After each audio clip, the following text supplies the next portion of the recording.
ouvir o programa com muita informação e interatividade. Recordar e viver com a apresentação de Jailton Arruda. Pois é, a gente aqui junto e misturado nesse dia maravilhoso, lembrando que todos os dias tem aqui Conheça Seus Direitos com o advogado Dr. Elias Gil. A hora do advogado com Recordar e viver.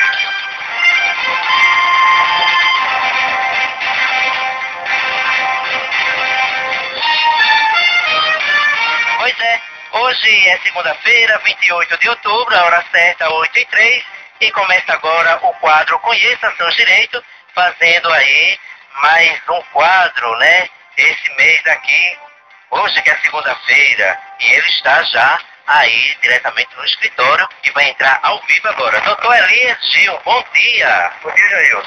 Que prazer. Como foi o seu final de semana? Foi bem, graças a Deus, tudo tranquilo. Graças a Deus. Bom, a gente não pôde entrar no sábado ao vivo, mas está fazendo hoje aqui o quadro Conheça Seus Direitos. Bom, vamos para a primeira pergunta. É um pouquinho baixo. Tá baixo? Peraí que eu vou lhe dar mais um recurso. Pronto. Tá me ouvindo agora, doutor Elias? Bom, melhorou. Pronto. Vamos aqui com a primeira pergunta. Essa primeira pergunta aqui é da Suelda, do Hipódromo. Ela diz o seguinte: doutor Elias, tem quase 4 anos que trabalho em uma empresa e com quase 2 férias vencidas. Aí ela pergunta: se eu pedir demissão, sou obrigada a pagar ou cumprir aviso prévio? Aí tem outra: tenho o direito de receber em dobro pelas férias não gozadas? Quais os meus direitos, doutor Elias? Pois não, dona Celda, bom dia. Olha, dona Celda, é o seguinte, se a senhora realmente pedir demissão, a senhora vai ter que pagar o aviso prévio. Ou pré-avisar o seu empregador durante que precisa sair da empresa, tá certo? Pelo menos 30 dias antes. No seu caso aqui, o seu pré-aviso será de 42 dias antes. Por quê? Porque o aviso prévio agora é proporcional ao tempo de serviço. Então a senhora com 4 anos de serviço, tá certo? A senhora tem que pré-avisar ele 42 dias antes, porque o aviso prévio corresponde a 30 dias, que era o normal, tá certo? 30 dias, quando a senhora entra na empresa, já sai com 30 dias de aviso prévio, e agora mais 3 dias de serviço por cada ano trabalhado na empresa. Então, como a senhora tem 4 anos, aí dá 4 vezes 3, 12, dá mais 12 dias de aviso prévio. Com 30, 42. Logo, a senhora tem que avisar a seu empregador 42 dias antes da sua saída da empresa, do serviço, tá certo? Se a senhora não preavisar, o empregador tem direito de descontar da sua rescisão o equivalente a esse período de aviso prévio, tá certo? Bom, então... Enquanto as férias vencidas, não gozadas, se a senhora completar as 2 férias vencidas, a primeira a senhora tem direito de receber dobrada, tá certo? Independentemente de demissão ou de demitida, a primeira férias vencida, tá certo? Tendo 2 férias vencidas, a primeira, tá certo? A senhora tem direito de receber em dobro, tá certo? E quando são direitos, são aqueles normais, de aviso prévio, proporcional ao tempo de serviço, férias 13º, tá certo? O fundo de garantia com 40%, tá certo? Isso, eu digo o normal, se o empregador lhe demitir, tá certo? Agora, a senhora pedindo demissão, a senhora tem um certo prejuízo do seu direito, ou seja, o aviso prévio, ao invés do empregador lhe pagar, a senhora tem que pagar ao empregador, tá certo? O seu fundo de garantia fica retido, a senhora não pode levantar o fundo de garantia, e nem tem direito também aos 40%. A senhora só vai levantar esse fundo de garantia algum dia quando a senhora arrumar outro emprego e for depositado na mesma conta, tá certo? Aí a senhora sempre que precisa de justa causa, poderá levantar. Do contrário, só poderá a senhora se aposentar. Ok, dona Suelda? Então, doutor Elias, aí são os direitos delas, né? É o direito dela, com certeza. É. Fora algo idosos que pode ser acordado, pode estar em convenção ou acordo coletivo, tá certo? E realmente aí depende de convenção coletiva, acordo coletivo, e tem direito a mais para o trabalhador. Para o trabalho, sempre o empregado pode constituir direitos acima daqueles que estão na lei. Tá certo? Ok. Bom, vamos para a segunda pergunta. A Cristina de Cajueiro diz o seguinte: trabalho numa loja de roupas e quando falta qualquer peça no estoque, o valor é rateado por todos os funcionários. Aí ela pergunta: esse procedimento é correto pelos donos? É correto, doutor Elias? É totalmente incorreto, dona Cristina. É incorreto mesmo, pois o risco da empresa é do empregador, tá certo? O risco da empresa é do empregador e não da senhora, tá certo? Se teve algum desfalque na empresa e não foi a senhora, e nem a senhora deu causa a esse desfalque, tá certo? Quem tem que arcar com ele é o empregador, é o dono da empresa, e não os empregados, tá certo? Se isso vier ocorrendo com a senhora simplesmente guarde os recibos do desconto, tá certo? Guarde o recibo e com certeza, quando a senhora sair, ou mesmo durante a senhora está trabalhando e entrar na justiça, a senhora recebe com certeza tudo isso que a senhora vem pagando de perda do empregador, vai ser tudo isso em dobro perante a Justiça do Trabalho, com certeza. Bom, então vamos para a terceira pergunta de Quitéria. Mora aí no Morro da Conceição. Ela com certeza deve estar ouvindo a programação hoje. Bom, estou com 62 anos de idade, sofro de artrite e faço tratamento com corticoide. Por conta da artrite, fiquei com algumas deformações nos tornozelos e nos dedos dos pés. Tem mais de 8 anos que estou desempregada e sem pagar o INSS. Ela diz que o meu tempo de carteira assinada não é suficiente para me aposentar. Aí ela pergunta: eu tenho um saldo no PIS e como tudo indica que não vou me aposentar nunca, tenho direito de sacá-lo, doutor Elias?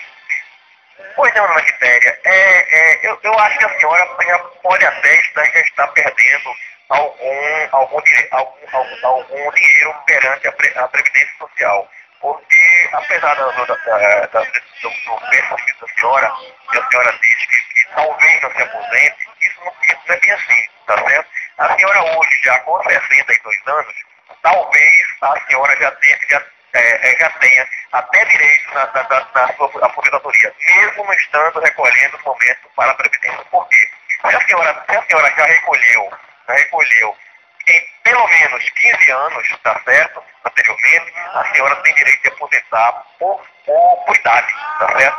Tem direito de aposentar por idade, com certeza, tá certo? E quanto ao PIS, a senhora não pode levantar enquanto a senhora não aposentar, tá certo? Então, eu aconselho a senhora a procurar o INSS, pois a senhora já passou da idade de aposentar por idade, que é aos 60 anos. Quem sabe a senhora já recolheu mais de 15 anos, tá certo? Mais de 15 anos, e aí a senhora tem direito de aposentar por idade. Que existe em nosso sistema geral da Previdência, três tipos de aposentadoria. A aposentadoria por serviço, a aposentadoria por idade, o homem aos 65 anos e a mulher aos 60, e aquela por invalidez, quando a pessoa tem um acidente da empresa, e aí a pessoa por invalidez. Então, a senhora talvez já tenha passado da idade de aposentar, porque a senhora já está com 62 anos e já era para estar aposentada, inclusive poderá, como eu já falei, estar perdendo dinheiro que a senhora já deveria estar recebendo. Enquanto o PIS, repita-se, a senhora vai receber quando aposentar. Então ela tem que recorrer logo recorrer imediatamente ao INSS para ver se a senhora tem os 15 anos de carteira assinada e com certeza a senhora teria direito de aposentar por tempo, por idade. Ok, doutor Elias. Bom, vamos aqui para a quarta pergunta. Jurema, no bairro do Arruda, minha conterrânea. A casa do meu pai está com o IPTU atrasado há mais de 8 anos. Ele morreu e eu fui morar na casa. Aí ela pergunta, eu tenho a obrigação de pagar os atrasados ou a dívida prescreve depois de 5 anos, doutor Elias? Pois não, Zé Gurema, com certeza a senhora é obrigada a pagar o IPTU. A senhora ou os herdeiros, e demais herdeiros, a senhora e demais herdeiros, tá certo? Porque o IPTU é do imóvel. O IPTU não é débito do seu pai. O IPTU é débito do imóvel. Logo a senhora, quando precisar de transferir esse imóvel, fazer qualquer coisa, a senhora vai ter que pagar o IPTU para poder transferir, para poder transferir para a senhora, no caso de um inventário, tá certo? Enquanto a prescrição, pode ocorrer a prescrição após os 5 anos, tá certo? Agora, isso hoje não vem ocorrendo muito, porque antes dos 5 anos, o município tem acionado a justiça e aí a prescrição fica suspensa.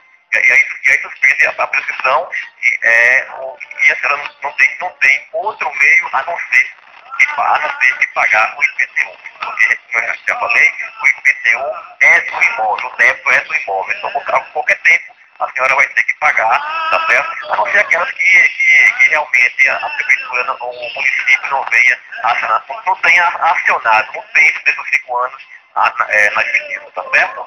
Ok. Bom, a quinta pergunta me chamou a atenção e com certeza vai chamar a atenção do senhor também. Diz o seguinte, o Berto, não diz onde é. Estou desempregado e não estou conseguindo um emprego. Sou separado da minha mulher, mas continuo casado no papel.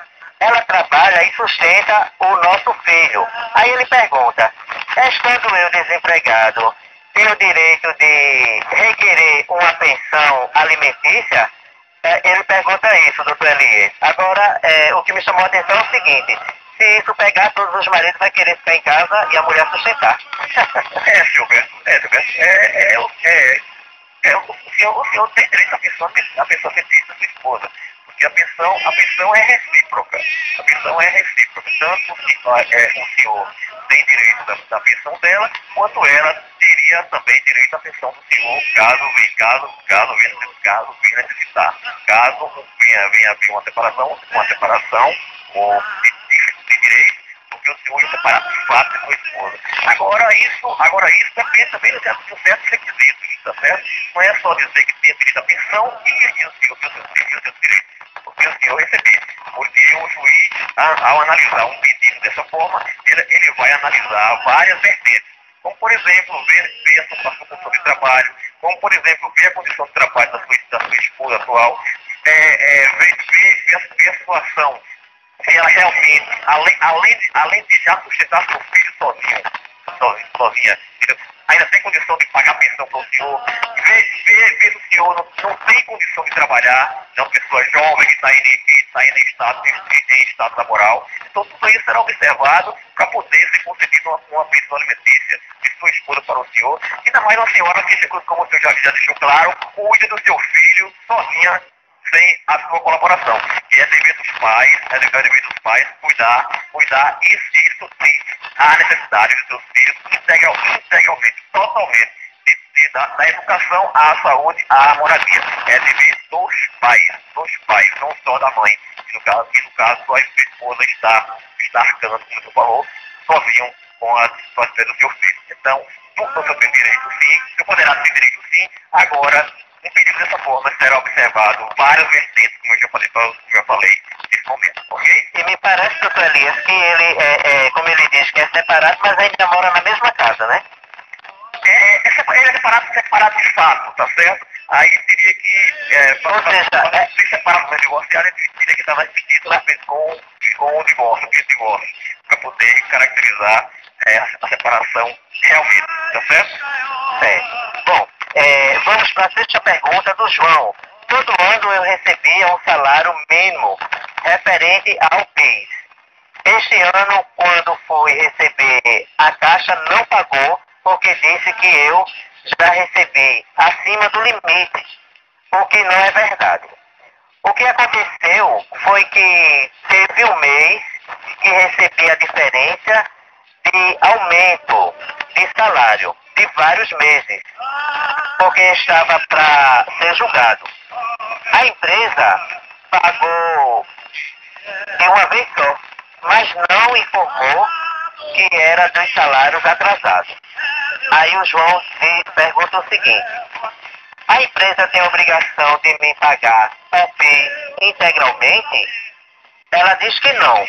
E o senhor diz o que, doutor Elias, sobre isso? Pois não, seu João. Nessa questão do PIS, a obrigação da empresa, tá certo, é tão somente de prestar as informações, tá certo, através da RAIS, prestar as informações para a Receita Federal, através da RAIS, tá certo, e para os empregados, aqueles que estão dentro do teto, ou seja, abaixo de 900 reais, abaixo de 950 reais, se não me engano, entendeu? Tem direito a um salário mínimo a cada ano, tendo como requisito a sua data de nascimento, entendeu? Para receber o salário mínimo a cada ano referente ao PIS, tá certo? Então, a obrigação da empresa é apenas prestar essas informações. Se ela presta essa informação incorreta, indevida, tá certo? Não presta corretamente as informações, lógico que ela cometeu um dano ao senhor. E quem comete um dano é um princípio constitucional, tem direito de repará-lo. E com certeza aí, uma vez que ela recebeu as informações incorretas, erradas, tá certo? Ela tem a obrigação de complementar o seu salário mínimo para o PIS o senhor recebeu a menor ou se o senhor não recebeu. Então, essa obrigação está contida no artigo 186 do Código Civil, que a empresa, aquele que comete algum ato, alguma omissão, qualquer pessoa tem direito de reparar. Então, foi a empresa que tem obrigação sim de pagar o PIS integralmente, como o senhor vinha recebendo, já que ela, repita-se, ela encontrou informações incorretas para a Receita Federal. Ok, seu João? Ok, doutor Elias, foi respondido. Bom, quem ligou o rádio agora, estamos com o advogado doutor Elias Gil, fazendo o quadro Conheça Seus Direitos. Hoje, o quadro que era sábado, está sendo hoje realizado. E próximo sábado vamos ter novamente o quadro Conheça Seus Direitos. Então você liga pelo telefone 3444-9437, deixa aí a sua pergunta, e sábado agora que vem, o doutor Elias entra ao vivo, respondendo aí todas as perguntas dos ouvintes. Bom, foi respondida hoje a pergunta da Zuelda, da Cristina, da Quitéria, Jurema, Humberto e o João. Bom, doutor Elias, está na FEASA hoje? Não, hoje principalmente estou no escritório, aqui na Madalena.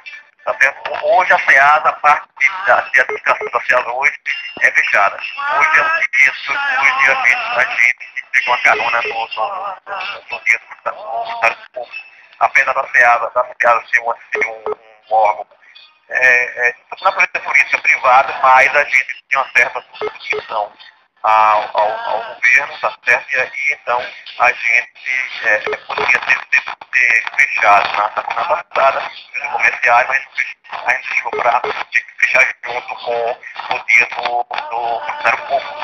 Até porque a gente presta vários serviços para o governo, então é bem melhor fechar tudo junto, ou ficar perto tudo junto, não ter nenhum prejuízo para a sociedade. E já eu quero aproveitar o momento para parabenizar a todos os funcionários públicos em geral, entendeu? Eu acho que parabéns pela passagem do seu de mais um 28 de outubro, que é o dia do funcionário público em geral, federal, estadual e municipal, tá certo?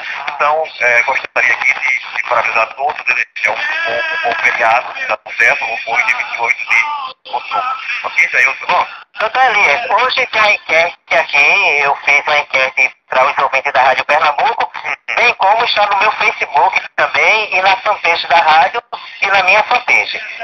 A enquete de hoje é o seguinte, eu queria ter sua opinião, mas não como advogado, viu? Bom, você acha que é possível se apaixonar várias vezes pela mesma pessoa, e por quê? Eu acho que sim, eu acho que possível, sim. Eu acho possível porque a gente está convivendo, a convivência, entendeu? Em comum, entendeu? Às vezes, quem mora junto sempre tem alguma divergência, entendeu? Mas morando, convivendo, entendeu? Vendo os exemplos dos outros particulares, aí acaba a pessoa se refletindo, entendeu? E assim, se apaixonando, com certeza, uma, duas, três, quatro, cinco vezes pela mesma pessoa. Isso eu acho que pode acontecer. É tão comum a gente vê casais por aí que se separam, se divorcia, inclusive, entendeu? E depois volta a morar junto, volta até se casar novamente no papel, entendeu? Eu conheço uns dois ou três dessa forma. Que se divorciaram, inclusive, e hoje voltaram a conviver e voltaram até se casar de novo. Então, houve uma paixão dobrada. Então, houve várias paixões desse regra de convivência desse pessoal. Com certeza é possível. Eu acho que é possível se apaixonar várias vezes pela mesma pessoa. Com certeza, viu? E a relação pode ficar até mais forte, né, doutor? Com certeza, porque a pessoa, quando há um conflito dessa forma, com certeza os dois tiveram decepção, tiveram graças dessas decepções. E aí, aí saíram dos dois. Aí um ou outro se decepcionou lá fora, entendeu? E aí com certeza volta para o outro com mais amor, com mais paixão, com certeza. Até porque tem o sentimento da perda e a gente só dá valor quando perde. Aí tenta também tem isso. Dá valor quando perde e o coração fala bem mais alto, né? É verdade. O coração é terra que ninguém anda. Essa foi aí a opinião do Dr. Elias Gil. Bom, durante a semana eu sempre procuro aqui abordar um assunto junto com os ouvintes da Rádio Pernambuco. E eu deixei aqui sábado o que o ouvinte queria que a gente abordasse hoje. E a maioria dos ouvintes abordaram junto comigo o tema assédio sexual. Hoje eu quero abordar... Assédio sexual. Isso. Hoje eu quero abordar com o Dr. Elias Gil esse assunto muito delicado, porém preocupante, porque tem atingido muitas pessoas, tanto homens como mulheres. Se tinham uma falsa ideia que só era com mulheres, mas não, os homens também são assediados. Sabe o que é assédio sexual? Eu perguntei. E muita gente não sabe responder porque não tem como observar uma pessoa fazendo esse tipo de assédio. Então, eu hoje pergunto ao Dr. Elias o seguinte: Dr. Elias, quais seriam as atitudes de uma pessoa para denunciar um assédio sexual? O assédio sexual, em regra, ocorre onde? Ocorre no ambiente de trabalho, entendeu? No ambiente de trabalho, aonde o superior hierárquico, ou seja, o chefe, o gerente, entendeu? Ou a gerente, o chefe, o gerente, ou a gerente mulher, entendeu? Assedia o seu subordinado, empregado que está sob a sua subordinação. Como? Ela assedia jogando, passando bilhetinho. Bilhetinho geralmente não passa porque fica prova. Mas assedia com palavras, entendeu? Assedia jogando gracinha. Você está lindo, você está bonito, você está exuberante, você hoje, entendeu? Isso constantemente. E às vezes esse tipo de coisa deixa aquele subordinado em má situação. É uma situação de constrangimento, tá certo? Isso chama-se assédio sexual. Às vezes cara maior, chama pra sair, entendeu? Chama pra sair, que na verdade, chama pra sair, pra jantar, chama pra almoçar, e às vezes a intenção não é almoçar, não é jantar, a intenção é outra saída, todo mundo tá entendendo, todo mundo tá sabendo, entendeu? Então isso chama-se assédio sexual. E o meio de prova disso é uma prova muito difícil de fazer, porque geralmente esses assédios são bem feitos, entendeu? São justamente feitos, os gerentes ou a gerente sempre tem um ambiente reservado dele na empresa, tá certo? E ele sempre faz isso sozinho, entendeu? Sem estar na presença de alguém. Então aí fica se provar. Porém, hoje os meios com de tecnologia ficou mais fácil. Uma gravação de um simples celular, uma gravação de um gravador qualquer. Hoje em dia até uma caneta pode ter um meio de gravador, entendeu? Então se prova dessa forma, tá? E importante dizer, o assédio sexual não é só do homem perto da mulher, não. Hoje ocorre muito de mulher para mulher, de mulher para o homem e também do homem para o homem, né, dentro das empresas. É só estar dentro dessas características, ou seja, o superior hierárquico, tá certo? Que tem um poder de direção daquela seção, daquele setor, tratar isso com seu subordinado. Isso chama-se assédio sexual. Agora, é verdade, doutor Elias, que o assédio sexual só é crime no ambiente do trabalho? Sim, geralmente sim, porque na rua não, ele não tem qualquer subordinação, o que está assediando não tem qualquer subordinação sobre aquela subordinação, né? Não tem o outro não tem nenhuma obrigação sobre o superior. Então, na empresa sim, porque ele está subordinado àquela pessoa. E às vezes ele começa a ameaçar, se você não for, você pode, eu posso lhe demitir, eu posso lhe entregar meu da empresa, e por aí vai. Então, geralmente isso só se caracteriza dentro da empresa. E isso ultimamente tem gerado muitas vitimizações, inclusive, entendeu? Porque realmente isso existe constantemente. E como você falou, não é só do homem para a mulher, não. Da mulher para o homem, que é ocorrido muito. O problema que da mulher aparece menos é porque geralmente, em regra, a mulher sempre faz a coisa muito mais bem feita do que o homem.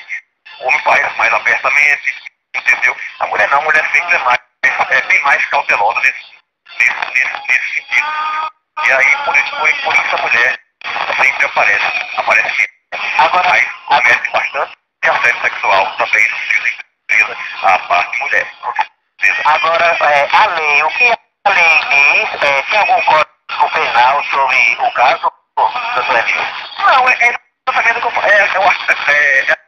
É um dano, é um ato, entendeu? E esses atos causam constrangimento. Então, causou constrangimento, causou um dano, tá lá na Constituição Federal, o artigo 5º da Constituição Federal e o artigo 186 do Código Civil, onde diz que aquele que cometeu qualquer ato, qualquer dano ou qualquer omissão contra outrem tem obrigação de indenizá-lo. E aí, por isso aí, cabe a indenização.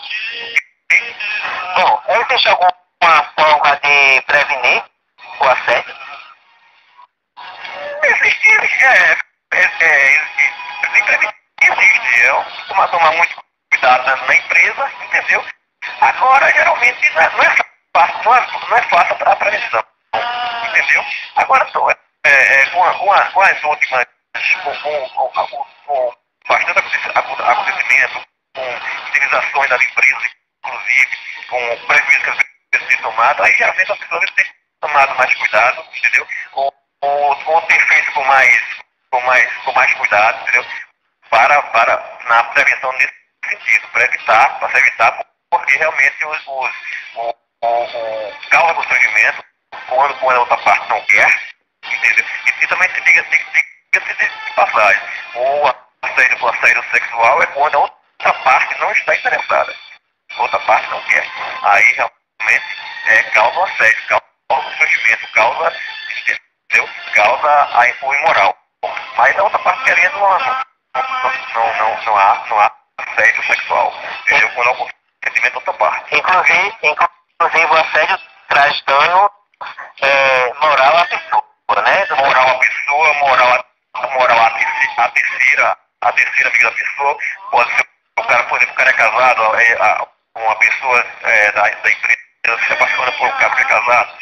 Aí o cara casado não pode se expor perante sua esposa. E aí se esteja, se a investida vai causar um problema sério desse rapaz casado, dessa moça casada em sua família, em sua casa, com certeza. Agora causa um dano com certeza. Agora no mundo artístico é o que mais a gente vê isso. Às vezes é o que mais se vê, né? Agora às vezes rende uma boa matéria no jornal ou alguma indenização gorda, né? Também tem um outro lado deles também, que é uma forma também de eles se aparecerem, entendeu? Às vezes tem artistas por aí que não estão nem, que não estão lá fora da mídia, entendeu? E procuram um fato desse, procuram fazer praticar um fato desse, para vir para a mídia, para se aparecer, entendeu? Procura coisas desse tipo, para vir se aparecer na mídia. Então, também tem isso, né? É verdade. Bom, né? Doutor Elias, muito obrigado mais uma vez. Sábado estaremos novamente com esse quadro e eu quero lhe desejar um bom dia e um bom descanso hoje, né? Obrigado, amigo. Bom dia para nós todos, tá certo? Bom, e sábado estaremos aí com toda certeza novamente. O senhor gosta do cantor Moacir Franco? Gosto. Moacir Franco é um cantor e compositor, né? É verdade. É muito boa. Então, o senhor vai ficar aqui com o Moacir Franco, cartas na mesa. Ok, vamos lá. Um forte abraço pro senhor. Até logo, um abraço, tchau. Bom, esse foi o advogado Dr. Elias Gil, aqui no quadro Conheça Seus Direitos. Todos os dias você liga pelo 3444-9437 aqui na Rádio Pernambuco, no programa Recordar é Viver. E aos sábados a gente está entrando ao vivo no Sabadão Animado, que é o outro programa que eu tenho aqui, e o advogado está aí tirando as dúvidas dos ouvintes que ligam durante a semana aqui no Recordar é Viver, tá bom? Bom, gente, a hora certa para você é 8h34, hoje é 28 de outubro e a gente termina agora a hora do advogado. A hora do advogado. Você está